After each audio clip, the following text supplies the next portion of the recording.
የስስት ሰይጣን የሚባል አለ። የስስት ሰይጣን የሚባለው ብሉ ብሉ የሚልና በጾም ጊዜ የምግብ ሽታ የሚያመጣ ነው። ሸቷችሁ የማያውቀው ሻይ ጧት ነው የሚሸታችሁ። የጾሙለት ማለት አይቶ የማይታወቅ ጓደኛ የዚያለት ምሳ እንብላ እያለ ሊመጣ ይችላል። ይህን የሚያመጣው የስስት ሰይጣን ነው። በሰዓቱ ቢቀርብልን የማንበለውን ያደረ ወጥ ማልዳ እንድንበላው ያደርጋል። እንዲህ የሚያደርግ ማን ነው? የስስት ሰይጣን ነው። ለዚህ ነው መጽሐፈ መነኮሳት ምግብ አትርፈ ከበዓትህ እንዳታሳድር የሚለው። የስስት ሰይጣን ማለዳ ብላው ብላው ሊያሰኝ ይችላል። ማስጎምጀት ነው፣ ማጓጓት፣ ታንቄ ልሙት የሚያስብል ብሉ ብሉ ብሉ። እንደው ምግቡን ጨርሶ ሲጨርስ ንጉሠ ነገሥትነት የሚሾም የሚያስመስል የሚያጓጓ ሰይጣን አለ። ያንን ካሸንፋችሁ የመላእክት ዘመዶች ትሆናላችሁ። የስስትን ሰይጣን ብሉ ብሉ ብሉ ብሉ እያለ የሚፈትነውን ጾም ለማስፈረስ የምግብ ሽታ እያመጣ ምግብ የሚጋብዙ ሰዎችን እያመጣ የሚፈትነውን ሰይጣን ወደ አሸነፈ ሰው መላእክት ይመጣሉ ማለት ነው። ጌታ ያንን ዳቦ ድንጋዩን ዳቦ አድርገህ ብላ ብሎት እሱን ሰው በእንጀራ ብቻ አይኖርም ብሎ ካሳፈረው በኋላ ነው መላእክት የመጡት። ስስትን ካሸነፋችሁ መላእክት ወደ እናንተ ይመጣሉ ለማለት። ዳንኤል ጾመ፣ ቅዱስ ገብርኤል መጣ። ምን አለ? ዳሰሰኝ ከንፈሬን አለ። ምን አደረገ? ጥበብ ገለጸልኝ። የ490 ዓመት ማህተም ተረጎመለት፣ ትንቢት ተረጎመለት፣ ምስጢር ነገረው፣ ልብ ሰጠው። አሁን ልብ ያጣነው ጾም ትተን ዳዘነጋ ጣፍ እየተመለከትን እንቅልፋችን የሚመጣ ማስተዋል የማንችል የተሰበክነው ስብከት እዚሁ እንደ ቆሎ ረግፎ የሚቀር ግን አንጠልጥለነው እንዳንል የሚያደርግ ምንድን ነው? ስለማንጾም። ስንፍና፣ እንቅልፋምነት የምን ውጤት ነው? ያለ መጾም ውጤት። መጾም ሰውን እግዚአብሔርን ያስመስላል። መጾም ሰውን ሰው ያደርገዋል። መጾም ሰውን መልአክ ያደርገዋል። መጾም ሰውን የመላእክት ጓደኛ ያደርገዋል፣ ባልንጀራ ያደርገዋል፣ ያዛምደዋል። መላእክት ደስ እያላቸው ይመጣሉ ወደሚጾም ሰው። ጌታ ምንድን ነው ያለው?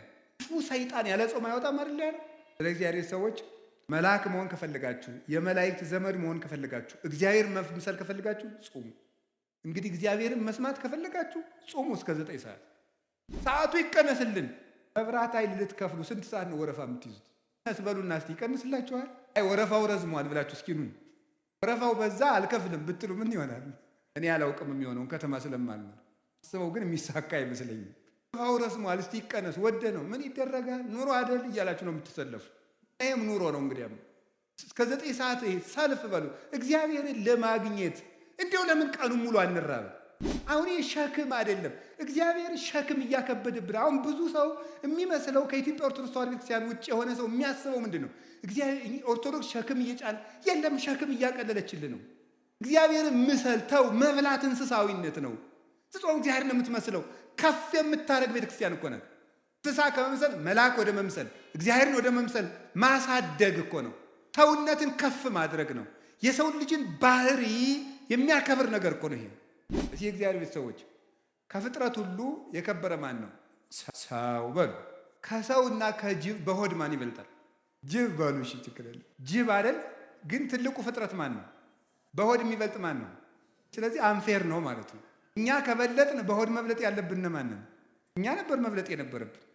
የከበርን ፍጥረታችሁ እናንተ ናችሁ ብሎ ከጅብ ያነስን ከበላን ተበድለናል ማለት ነው። መብታችን እንግዳ ምንድን ነው ካላችሁ፣ የሰው ክብሩ ምግብ አይደለም ማለት ነው። ትልቁ ፍጥረት ትንሽ ይበላል፣ ያነሰው ፍጥረት ትልቅ ይበላል። ምን? ትልቁ ፍጥረት ትንሽ የሚበላበት ምክንያት የሰው ክብሩ ምግብ ስላልሆነ። አሳማ ብዙ ይበላል፣ አሳማን ግዛ ተብሎ የተፈጠረው የሰው ልጅ ግን ትንሽ ይበላል። አህያ ብዙ ይበላል፣ አህያን የሚነዳት የሰው ልጅ ግን ትንሽ ይበላል። አንድ አቅማዷ ፉርሽካ የበላችውን አህያ ግማሽ እንጀራ የበላ ሰውዬ ነው የሚነዳት። ሆድ አያከብርም ጌታዬ። ሆድ ያስነዳል እንደ አህያ። እውነት እኮ ነው። ሆዳም ከሆናችሁ ትነዳላችሁ። ሆድህን ከቀነስክ ትመራለህ ማለት ነው። ሆዳም ከሆንክ ትነዳለህ። ሆዳም ሰው ጊዜም እንደተነዳ ነው የሚኖረው። የራሱ ሀሳብ የለውም። አህያ ምን ሀሳብ አላት? ምንዳት ነው። አቱኑ እንደዚያ ጹሙ። ከጾምን ነው እግዚአብሔር የሚያከብረን። ስንጾም የእግዚአብሔር ብርሃን በእኛ ላይ ይሳላል። የእግዚአብሔር ብርሃን በእኛ ላይ ሲሳል ደግሞ ጨለማው ዲያብሎስ ከእኛ ጋር ህብረት የለውም። ቤታችን መበጥበጥ አይችልም። አይምሯችን መበጥበጥ አይችልም። ለምን? ብርሃን ለብሰናል። ሙሴ ብርሃን ለብሶ ሲመጣ ታች የነበሩት ጣዖታት ተሰባበሩ። የሚጾም ሰው የሐሰት አማልክትን ይሰብራል፣ አጋንንት። ብርሃን መልበስ ከፈልጋችሁ ጾሙ። የሚጾም ሰው የብርሃን ልጅ ነው። ሙሴ ጾመና ምን አደረገ? እግዚአብሔር በ10 ጣቶቹ የተጻፈ የጻፈ ምን ሰጠው? ታቦት። መላእክት አይበሉም አይጠጡም። የሰማይ መላእክት ባልንጀራ ነው። መላእክትን የሚያስመስለን ህይወት አለመብላት ነው። ሰው የእግዚአብሔር ቤተሰቦች በጣም ሰው ልዩ ፍጡር ነው። ሰው ያለ አስደናቂ ፍጡር የለም። 3 ነገሮችን አካቶ የተፈጠረ ነው። ሰው መልአክ ነው። ሰው ነው። ሰው እንስሳ ነው። የነ ዳርዊንን እንስሳ አይደለም ያልኩት። የተዋቀረው ከመላካዊ ባህሪ ከሰብአዊ ባህሪ እንደገና ደግሞ ከእንስሳዊ ባህሪ ነው። መላካዊ ባህሪ አለመብላት፣ አለመጠጣት፣ አለማግባት፣ አለመመኘት፣ አለማንቀላፋት እንደዚህ ያለው ነው።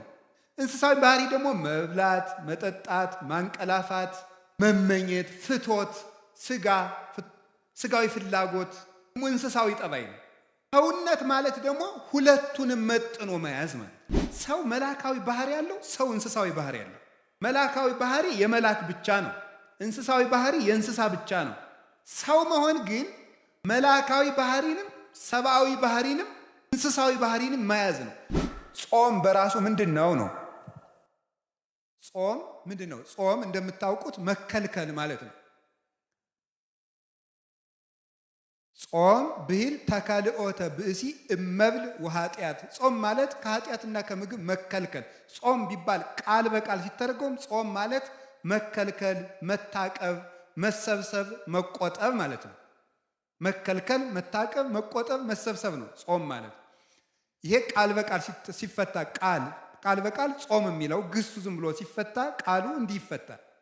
መንፈሳዊ ትርጉም ሲሆን ደግሞ ከኃጢአት ከምግብ በታወቀ ጊዜ በጊዜ ውቅ በታወቀ በተለካ በተሰፈረ ጊዜ ከመብልና ከኃጢአት መከልከል ጾም ይባላል። ለምንድን ነው ጾም የምንጾመው ነው? ጾም የሰው ልጅ የተፈጠረለት ዓላማ ነው። ይገርማችኋል የእግዚአብሔር ቤተሰቦች፣ ሰው የተፈጠረው ለመብልን አይደለም፣ የተፈጠረው ለጾም ነው። እና የምንጾመው ለምንድን ነው ካላችሁ ሰው ለመሆን ነው የምንጾመው። ሰው ለመሆን ነው የምንጾመው። ሰው የተፈጠረ ለጾም ነው። ኦሪት ዘፍጥረት ምዕራፍ 1 ቁጥር 26 ላይ እግዚአብሔርም በመጀመሪያ ሰማይና ምድርን ፈጠረ ይልና ምዕራፍ 1 ቁጥር 1 ላይ ምዕራፍ 1 ቁጥር 26 ላይ ምንድን ነው የሚለው? ንግበር ሰብአ በአርአያነ ወበአምሳሊነ፣ እግዚአብሔርም ሰውን በአርአያውና በአምሳላችን እንፍጠር አለ። በአምሳላችን እንፍጠር አለ ይላል። ታውቃላችሁ፣ ይሄን ጥቅሱን የማታውቁት ነው አይደለም። ሰውን በመልካችን በአርአያችን እንፍጠር አለ። እግዚአብሔርን መስለን የተፈጠር ነው። እግዚአብሔር ይበላል አይበላም? ምእመናን እስኪ ተናገሩ እንጂ ይበላል አይበላም? አይበላም። እናንተ ዝም ብትሉ እኔ መሰክርለታለሁ። ይበላል አይበላም? አይበላም። ሰው ደግሞ በማን መልክ ነው የተፈጠረው? በእግዚአብሔር መልክ ነው የተፈጠረው። ስለዚህ እግዚአብሔር አትብሉ የሚለን እግዚአብሔር እንደዚህ ብሎ እንደ ክፉ ዳኛ እንዲያርግ ብሎ አለቅነቱን ለማሳወቅ አምላክነቱን ለማሳወቅ እኛን መግዛቱን ለማሳወቅ አይደለም እንደዚያ የሚለን። እንደዚያ የሚለን ሰው በእግዚአብሔር አምሳል ስለተፈጠረ እግዚአብሔር ደግሞ የማይበላ የማይጠጣ ዘላለማዊ ሕያው ከምግብ ውጭ የሆነ በዘላለማዊ ባህሪ የሚኖር ስለሆነ ያንን በሱታፊ አምላክ በጸጋ እሱ በባህሪው ሕያው የሆነበትን መልክ ለኛ ስለሰጠን እግዚአብሔር በክብሩ የማይበላ እንደሆነ የሰው ልጅ ሲጾም የእግዚአብሔርን ክብር ይሳተፋል እና ምን ይሆናል? የሰው ክብሩ እግዚአብሔርን መምሰል ነው። አለመብላት እግዚአብሔርን መምሰል። እግዚአብሔር አይበላም፣ እግዚአብሔር አይጠጣም። እግዚአብሔርን ሰው በእግዚአብሔር ማምሳል ነው የተፈጠረ ሲባል እግዚአብሔርን መምሰል ማለት ፍቹ ብቻ ነው አላልኩም። በጣም ብዙ ትርጉም ያለው ሊቃውንቱ ያመሰጠሩበት እነ ቅዱስ ጎርጎርዮስ ዘንዚናዙ፣ እነ ቅዱስ ጎርጎርዮስ ዘኑሲስ ሊቃውንት አባቶች በሙሉ የተራቀቁበት ሐሳብ ነው። ሰው በእግዚአብሔር አምሳል ተፈጠረ። ሌላ ብዙ ትርጉም አለው። በጊዜው ከሌሎች መምህራንም ትማሩታላችሁ፣ ታነቡታላችሁ። እያልኩ ያለሁት ሰው በእግዚአብሔር አምሳል ተፈጠረ ሲባል አንዱ እግዚአብሔር አይበላም አይጠጣም።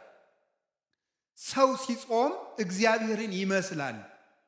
ስለዚህ መጾም እግዚአብሔርን የሚያስመስል የሰው ልጅ ክብር ነው ማለት ነው። ሰው ጾምን እየሻረ መብላት ሲጀምር እግዚአብሔርን መምሰሉን ነው እየተው የሚመጣው። አያችሁ እንዴት መዋረድ እንደሆነ። መብላት አለመጾም እግዚአብሔርን ከምንመስልበት መልክ ዝቅ ማለት ነው። ከዚህ በላይ ደግሞ ውርደት የለም። እግዚአብሔርን ከመምሰል በላይ ውርደት እግዚአብሔር የሰጠን የመጨረሻ ክብር ነው። ይገርማችኋል፣ መጨረሻ ላይ እኮ ከሞት ተለይተን ተነስተን የማንበላ ነው የምንሆነው። ስንበላ ኑረን እንኳን ወደ አለመብላት ነው የምንሄደው። ስለዚህ ጾም መጀመሪያ እግዚአብሔርን መስለን የተፈጠርንበት ዓላማ ነው። መጨረሻ ላይም ጥቂት ጥቂት እየጾምን ጾሙን እየጨመርን መሀል ላይ ምግብ እየበላን እንቆይና መጨረሻ ላይ ወደማንበላበት እግዚአብሔርን ወደምንመስልበት መልክ እንሄዳለን። በሰማይ እያወስቡ ወይቷሰቡ አላ ከመ መላእክት እግዚአብሔር ይነብሩ። በሰማይ አይበሉም አይጠጡም አያገቡም አይጋቡም፣ እንደ ሰማይ መላእክት ይኖራሉ። ምግብ ያልፍና አለመመገብ ይቀጥላል። የሚመገበው ባህሪያችን ይታደስና ባለመመገብ ኃይል መኖር ይጀምራል።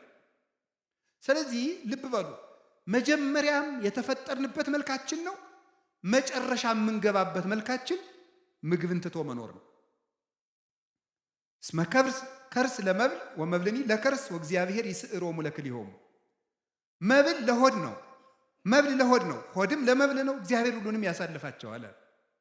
ባለመኖር ባለማለፍ የሚኖረው ጾም ነው። እግዚአብሔርን ያስመስላል፣ መላእክትን ያስመስላል። መላእክት አይበሉም አይጠጡም።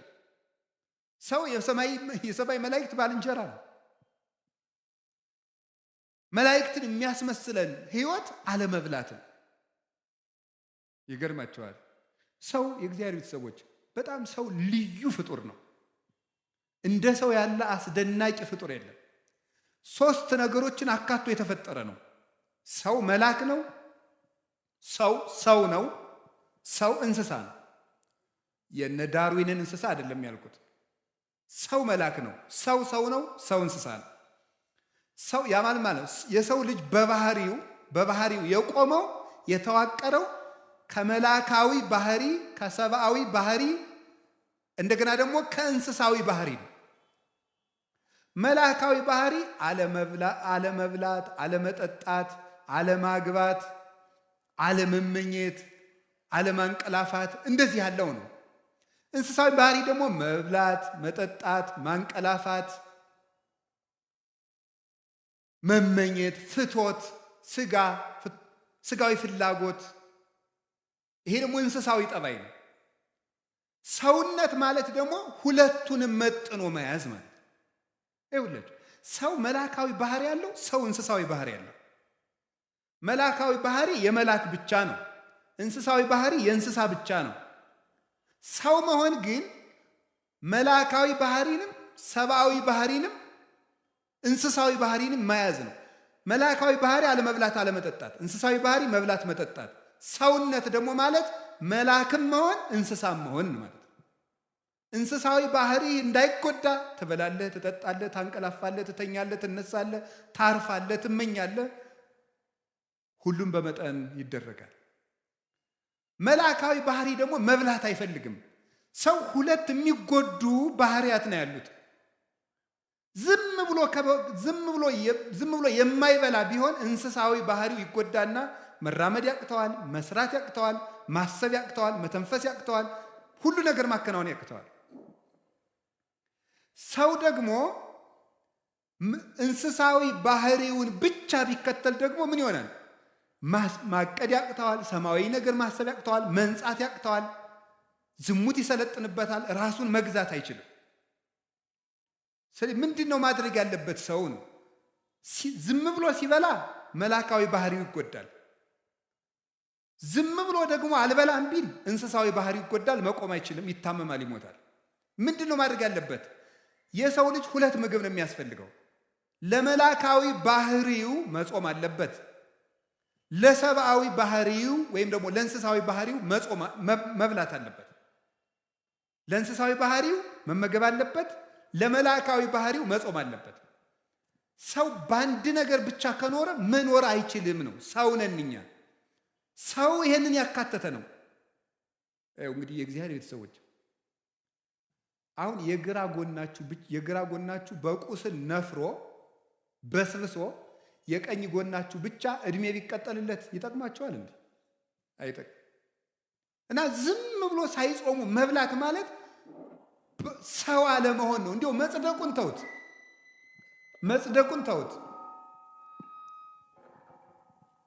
መጽደቁን መንግስተ ሰማያት መግባቱ ጽድቅና ኩነኔ ገሃነምና መንግስተ ሰማያትን ተውት። አለመጾም ከሰውነት ነው የሚያወጣው፣ ከሰውነት ያወጣል። አለመጾም እንስሳ ነው የሚያደርገው። ቅዱስ ወግሪስ የተባለ አባት ብሎ ይናገራል። በቀን 3 ጊዜ የሚበላ ሰው እንስሳ ነው ይላል። በቀን 3 ጊዜ የሚበላ ሰው እንስሳ ነው። በቀን 2 ጊዜ የሚበላ ሰው ሰው ነው። በቀን 1 ጊዜ የሚበላ ሰው ደግሞ መልአክ ነው ይላል።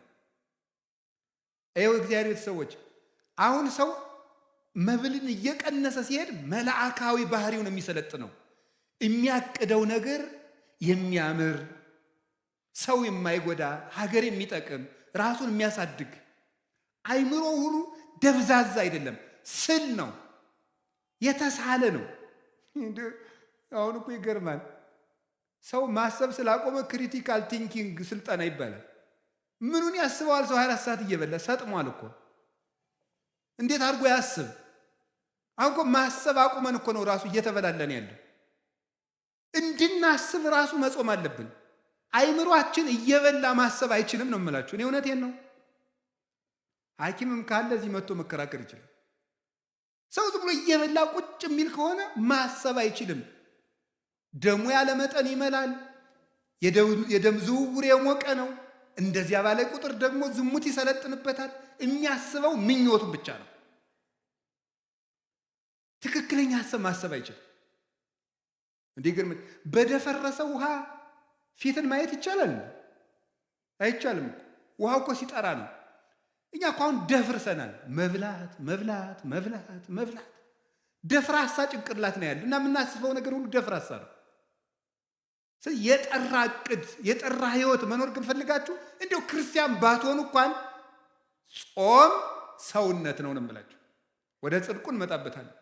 ጾም ሰውነት ነው። ወደ ጽድቁ ቅድም ነግሬያችኋለሁ። እግዚአብሔርን የሚያስመስል ጾም ሰውነት ነው። ሰው መሆን ከፈልጋችሁ ጾሙ።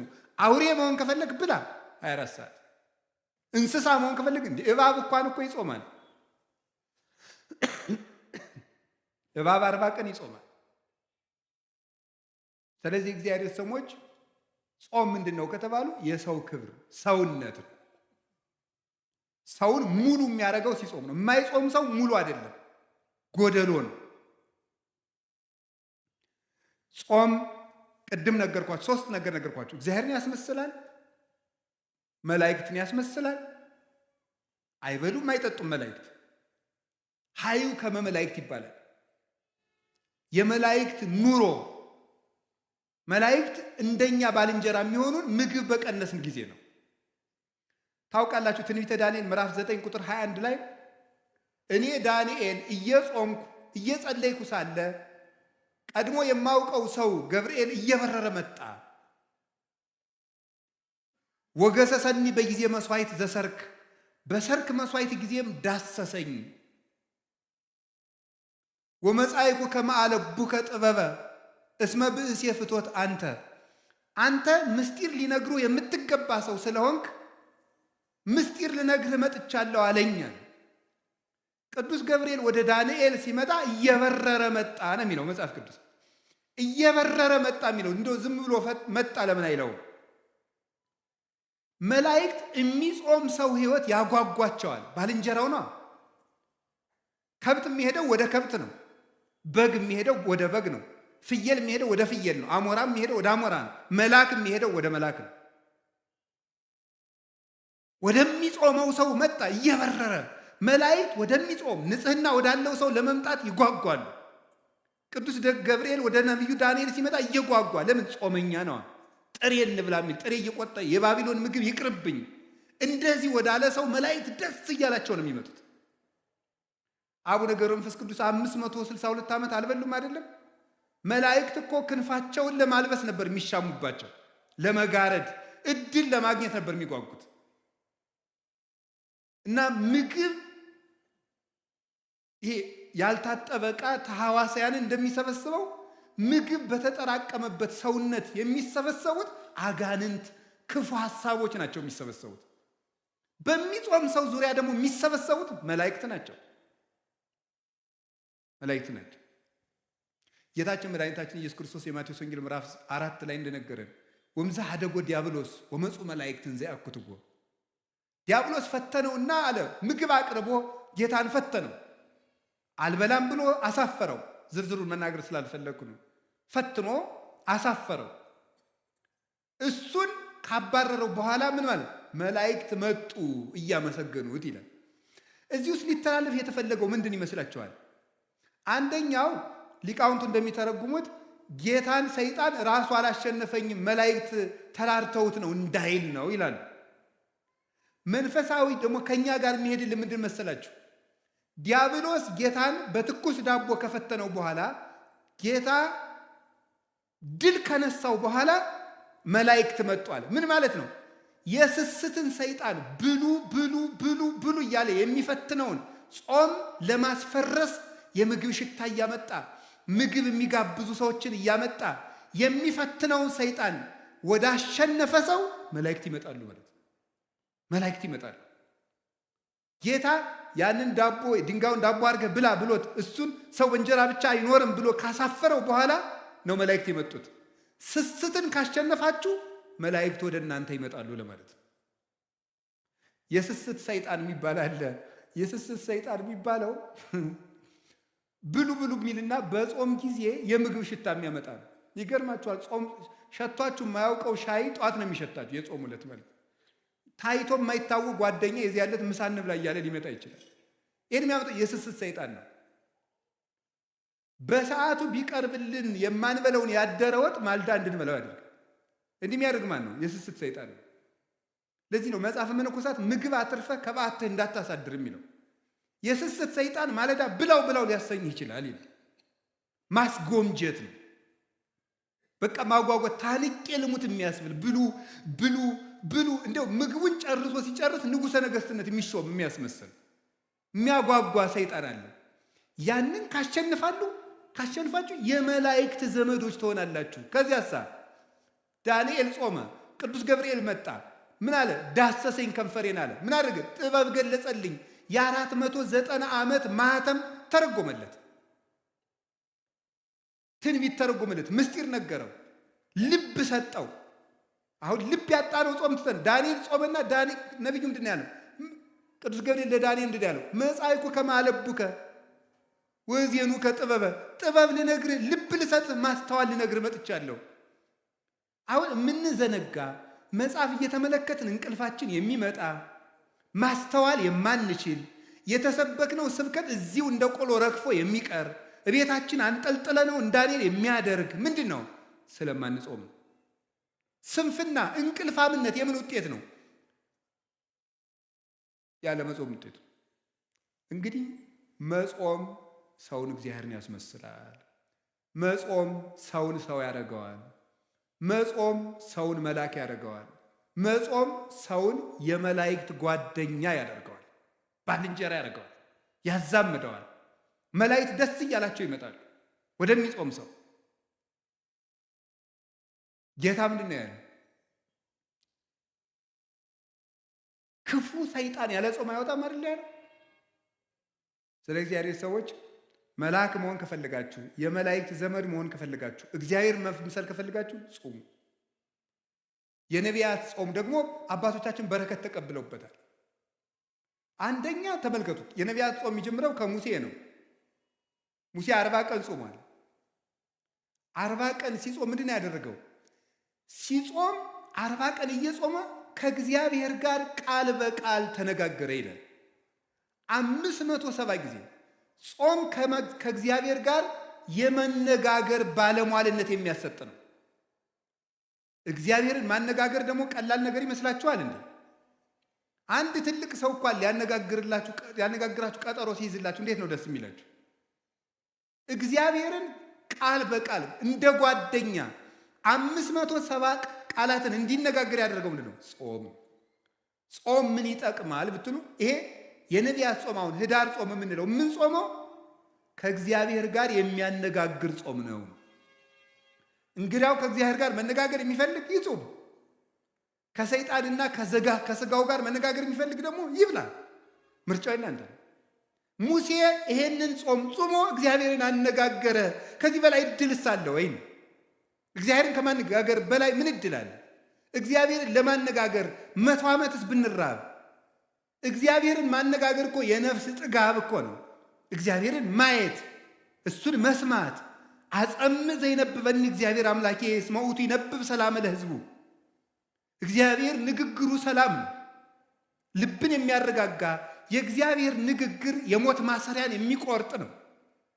ተራራን የሚያንቀጠቅጥ፣ ባህሩን የሚከፍል፣ አናብስትን የሚለጉም፣ እሳትን ጸጥ የሚያደርግ፣ መቃብርን ሳይከፈት ሙት የሚቀሰቅስ ነው።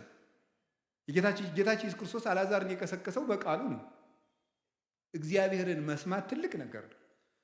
እንግዲህ እግዚአብሔርን መስማት ከፈለጋችሁ ጾሙ እስከ 9 ሰዓት። ሰዓቱ ይቀነስልን። መብራት ኃይል ልትከፍሉ ስንት ሰዓት ነው ወረፋ የምትይዙት? ይቀነስ በሉና እስቲ ይቀንስላችኋል። አይ ወረፋው ረዝሟል ብላችሁ እስኪ ኑ። አይ ወረፋው በዛ አልከፍልም ብትሉ ምን ይሆናል? እኔ አላውቅም የሚሆነውን ከተማ ስለማልኖር። ሳስበው ግን የሚሳካ አይመስለኝም። ወረፋው ረዝሟል እስቲ ይቀነስ። ወደ ነው ምን ይደረጋል? ኑሮ አይደል እያላችሁ ነው የምትሰለፉ። እና ይሄም ኑሮ ነው። እንግዲያም ኑሮ ነው። እስከ 9 ሰዓት ሰልፍ በሉ እግዚአብሔርን ለማግኘት። እንዲያው ለምን ቀኑ ሙሉ አንራብ? አሁን ሸክም አይደለም፣ እግዚአብሔር ሸክም እያከበደብን። አሁን ብዙ ሰው የሚመስለው ከኢትዮጵያ ኦርቶዶክስ ተዋሕዶ ቤተክርስቲያን ውጭ የሆነ ሰው የሚያስበው ምንድን ነው? ኦርቶዶክስ ሸክም እየጫነ የለም፣ ሸክም እያቀለለችልን ነው። እግዚአብሔርን ምሰል ተው። መብላት እንስሳዊነት ነው። ስትጾም እግዚአብሔር ነው የምትመስለው። ከፍ የምታደርግ ቤተክርስቲያን እኮ ናት። እንስሳ ከመምሰል መልአክ ወደ መምሰል፣ እግዚአብሔርን ወደ መምሰል ማሳደግ እኮ ነው። ሰውነትን ከፍ ማድረግ ነው።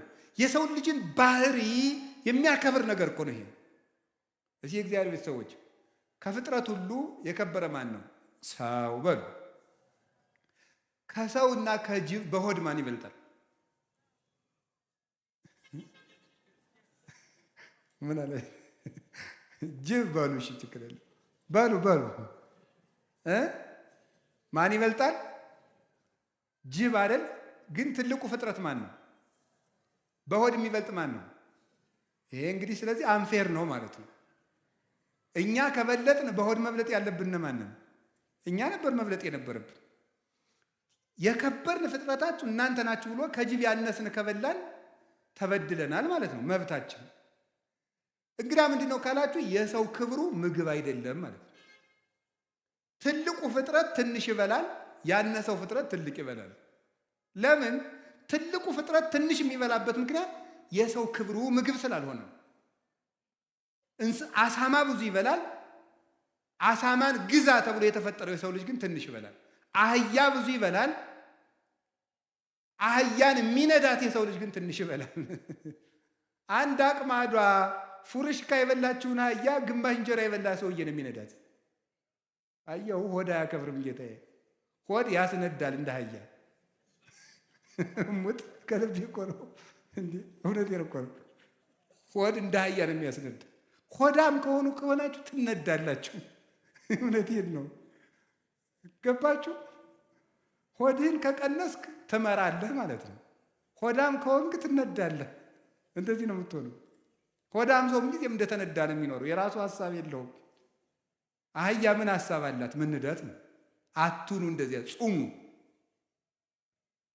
ከጾምን ነው እግዚአብሔር የሚያከብረን። ከቃሉ ጋር ናችሁ? ከቃሉ ጋር ናችሁ ወይ? አዎ። እግዚአብሔር ከሁላችን ጋር ይሁን። እግዚአብሔርን የመነጋገሪያ ጾም ሙሴ ከዛ ምን አደረገ? 40 ቀን ጾመ። ከግንባሩ ላይ ብርሃን ሳለበት እግዚአብሔር። የእግዚአብሔር ብርሃን እንዲሳልብን የሚያደርግ ጾም ነው ይሄ ጾም። የእግዚአብሔርን ብርሃን፣ ያንን ብርሃን ከመልበስ በላይስ ምን አለ? ያ ብርሃን ባለበት ደግሞ መኑ ዘይደምሮ ለብርሃን ውስተ ጽልመት፣ ጨለማን ከብርሃን ጋር አንድ የሚያደርገው ማን ነው አለ ቅዱስ ጳውሎስ። እንግዲህ ተመልከቱ፣ ስንጾም የእግዚአብሔር ብርሃን በእኛ ላይ ይሳላል። የእግዚአብሔር ብርሃን በእኛ ላይ ሲሳል ደግሞ ጨለማው ዲያብሎስ ከእኛ ጋር ህብረት የለውም። ቤታችን መበጥበጥ አይችልም። አይምሯችን መበጥበጥ አይችልም። ለምን? ብርሃን ለብሰናል። ሙሴ ብርሃን ለብሶ ሲመጣ ታች የነበሩት ጣዖታት ተሰባበሩ። የሚጾም ሰው የሐሰት አማልክትን ይሰብራል፣ አጋንንትን። ብርሃን መልበስ ከፈለጋችሁ ጹሙ፣ መጨለም ከፈለጋችሁ ብሉ። የሚጾም ሰው የብርሃን ልጅ ነው። ሙሴ ጾመና ምን አደረገ? እግዚአብሔር በ10 ጣቶቹ የተጻፈ ምን ሰጠው? ታቦት። አስደናቂ ነው እኮ፣ ግር ነው እኮ አላችሁ እንዴ! እግዚአብሔር የጻፈውን መጽሐፍ ተቀበለ። ቀለል ያለ ምስላች እናንተ እኮ ከዘፋኝ ስታስፈርሙ አይደል የምትሉን? ያውቃችሁ የለ ዘፋኙን ፈርምልኝ ስትሉ አይደል የምትሉ? እግዚአብሔር የጻፈው ደብዳቤ ግርም እኮ ነው የሚያደርገው። ከእግዚአብሔር መልእክት እንዲሰጣችሁ ከፈልጋችሁ ጾሙ። ደግሞ ሽልማት የሌለው ጾም የለም። እኔ በዚህ እርግጠኛ ነኝ። ሽልማት የሌለው ጾም የለም። የጾሙ መጨረሻ ላይ ሽልማት አላችሁ። ሽልማቱ ግን እናንተ በሚገባችሁ በማይገባችሁ መንገድ ሊሆን ይችላል። ያን ማስተዋል ደግሞ አስተዋይ ነፍስ ይፈልጋል። ከእግዚአብሔር ስጦታ እግዚአብሔር ምንድን ነው የሚለው? ለሙሴ በእጁ ጽፎ ሰጠው አይደል? ዛሬ ስለኛ ወበከመ ይጻፍ መጽሐፍ በቀለም ከማሁ ይጻፍ ልቡናነ በመንፈስ ቅዱስ። መጽሐፍ በቀለም እንደሚጻፈው ልባችን ምን ይላል? በመንፈስ ቅዱስ እጅነት ይጻፋል ይላል ቅዱስ ዮሐንስ አፈወርቅ።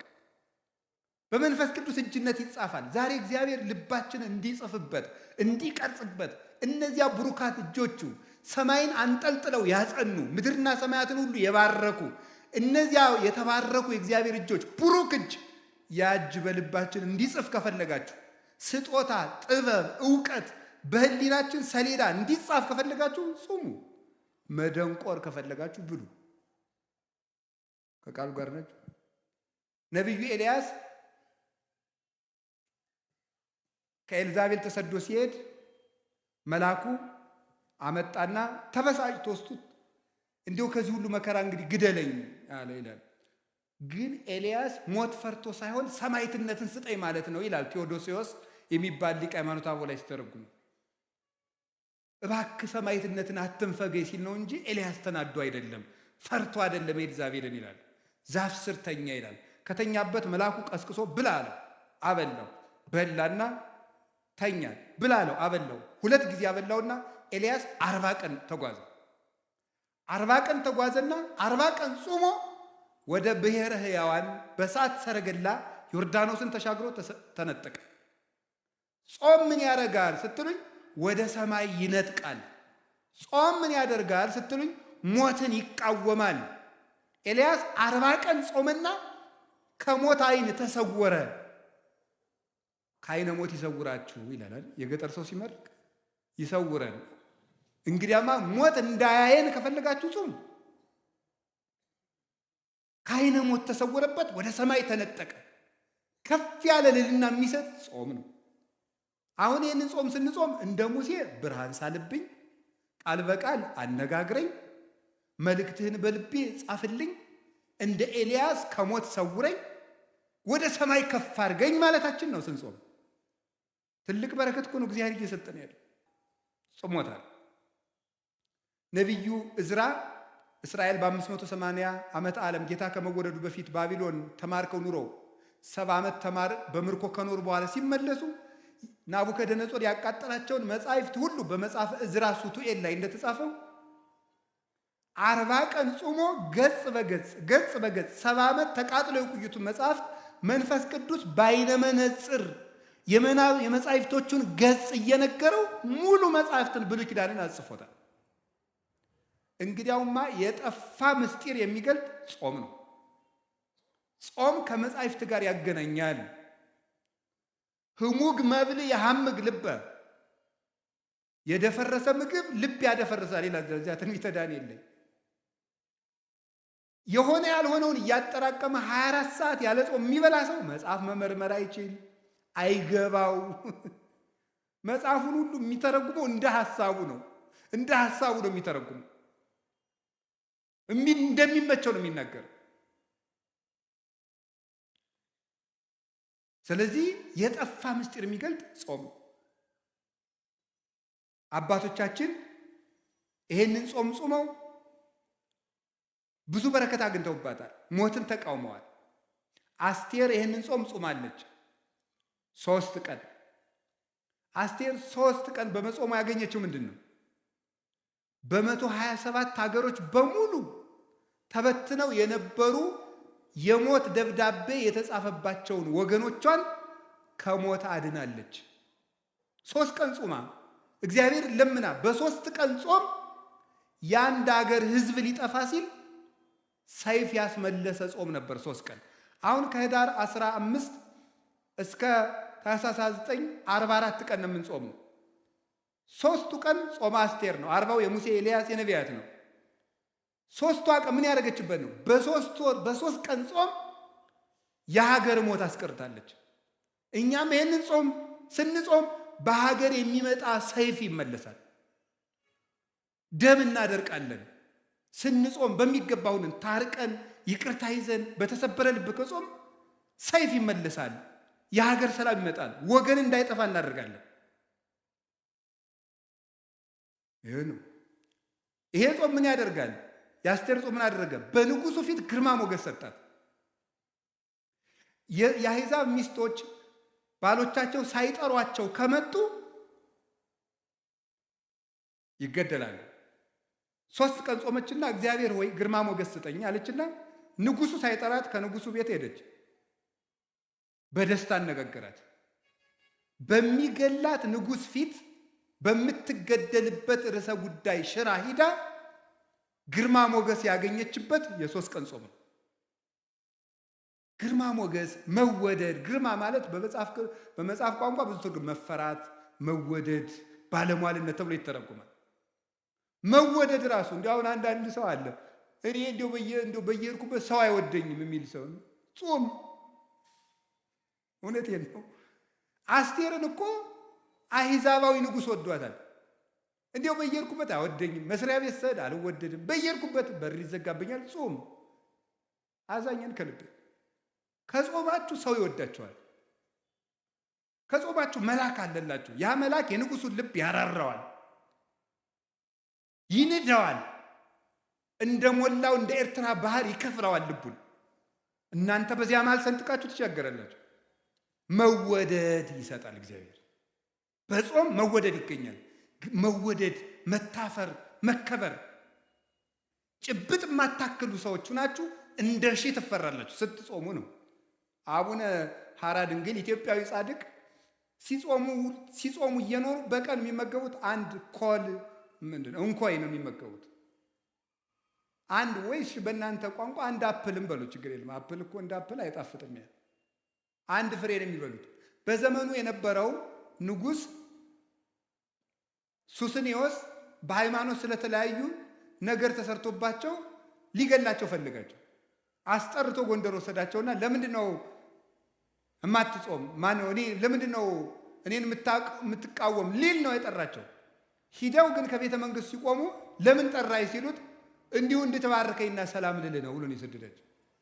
ለምንድን ነው እንደዚህ ያደረገ ሲባል ግርማ ሞገስ፣ የተራቡለት ክርስቶስ፣ የተጠሙለት ክርስቶስ፣ እናት አባት የተውለት ክርስቶስ፣ ብቻቸውን የተሰቃዩለት ክርስቶስ፣ ከፍቶታት እኮያት፣ ከአጣውር ኩሳት፣ ከስጋ ጋር፣ ከአጋንንት ጋር፣ ከአራዊት ጋር፣ ከብርድ ጋር፣ ከፀሐይ ጋር፣ ከብቸኝነት ጋር፣ ከስደት ጋር የታገሱለት ክርስቶስ ግርማ ሞገስ ሰጣቸው። እናንተ ተከሳችሁ በሄዳችሁ ጊዜ እናንተ የምትናገሩ አይምሰላችሁ፣ የሰማይ አባታችሁ መንፈስ በእናንተ ላይ ይናገራል ያለው ተፈጸመላቸው። ወመምህር ዘይትቃወም ለነ፣ የሚከራከርልን መምህራችን ክርስቶስ ነው የተባለው ልጅ ነው። አንደበት ይሆንልን ዝግ የሆነው አንደበታችሁ በተከሰሳችሁበት እየሰረቃችሁ ተከሰሱ አላልኩም። በምትገደሉበት አፍ ስም ግርማ የሚሰጥ ጾም ነው። የሚንበለበል ሰይፍ የሚመልስ ምንድን ነው? ጾም ነው። እንደዚህ ብቻ አይደለም። የሁል ጊዜ ስቃይ አውሬ የሆነው ሃማ የተገደለው በአስቴር ጾም ነው። ይገርማል።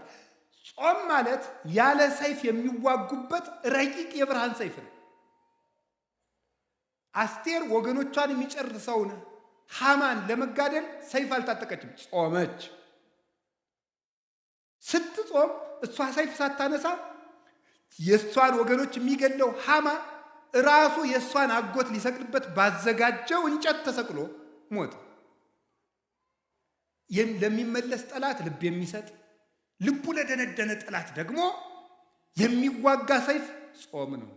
ዮዲት የምትባለው 3 ቀን ጾማ ነው የእስራኤልን ጠላት ንጉሥ ያሸንፈችው። ጾም ጠላት ያሸንፋል። ይሄ ብቻ አይደለም፣ የተዋረደውን መርዶክዮስን ሹመት ሰጠው፣ ክብር ይሰጣል። ጾም ወድቆ የነበረውን ሃማ ስላልሰገደልኝ እገለዋለሁ ያለውን መርዶክዮስን በሃማ ወንበር ያስቀመጠ የአስቴር ጾም ነው። ጾም የተዋረዱትን ከፍ ያደርጋል፣ ትዕቢተኞችን ያዋርዳል። ጾም ወደ ክብር መውጫ መሰላል ነው። ይህንን ነው የምነግራችሁ የእግዚአብሔር ቤተሰቦች። በወንጌል መራይከነ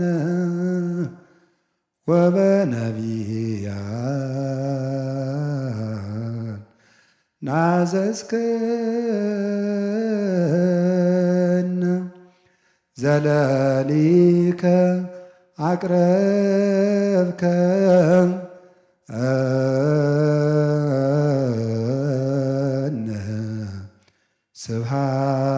ስብሐት ለከ ወስብሐት ለእግዚአብሔር። ይቆየን።